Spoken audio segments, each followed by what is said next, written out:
عليكم شباب، ربي يوفقكم. انتقال الفيروس وشلون ينتقل الفيروس من مكان الى مكان، خليك في الفيديو راح تستفاد من عنده. اني مربي طيور، مربي دجاج، مربي حيوانات داجنه. شلون ينتقلها فيروس وانا حابسها وما ادري شنو، والامور كلش طيبه.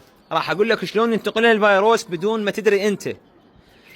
اول نقطه هلا اوضح لك اياها، الفيروس ثقيل.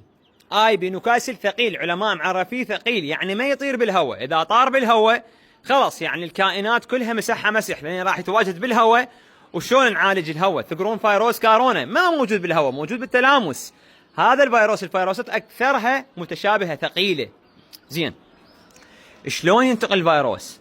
اذا كانت اكو محميه بصفي مصابه بالفيروس، انتبه، بالمحيط الاني بيه، مو مكان بعيد، بالمحيط الاني بيه.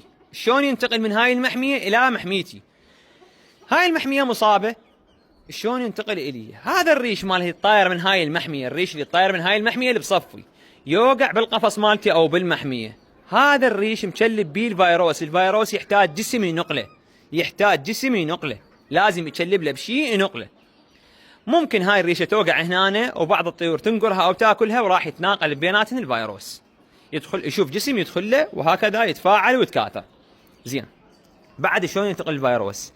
عن طريق الملامسه. اني بالسوق لقيت دجاج كوماشته ما ادري شلون، جيت قبل الدجاج، ما غسلت يدي، ما عقمت يدي، قبل رحت الدجاجه هم كوماشته.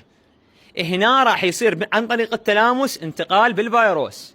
بعد شلون ينتقل؟ بالهدوم اخوان، بالهدوم يتشلب الفيروس، واجي انقله اني الدجاجي او الطيوري او حيوانات الداجنه. زين، اجلكم الله بالالبسه. اني مرات ما حد يلبس شيء برجله، ما اقدر اذكره، العفو، احضرت جنابكم.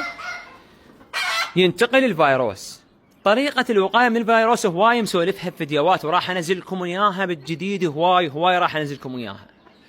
الطير الحر ينقل الفيروس، العصفور ينقل الفيروس. زين، شلون ينقله؟ من مكان الى مكان، بالاخص يا اخوان الطيور المهاجرة تحمل عديد من الفيروسات، تشوفها كل شيء ما بيها، لكن من قوة شو اسمه الارض اللي بيها، الخصوبة اللي بيها، الماخذة مناعة من هاي الارض، راح شيء ما يبين عليها هاي الفيروسات. اكو هواي طيور حامل الفيروسات ما مبين عليه، عنده مناعة قوية، ظل مقاوم. فالفيروس ما ينتقل يا اخوان، لا تخافون، ما ينتقل عن طريق الهواء. يعني هاي هسه احنا هواء، يعني على هذا الحكي كل الطيور تنبات اذا ينتقل عن طريق الهواء. يقول انهي الفيديو. تحياتنا لكم شباب، ربي يوفقكم.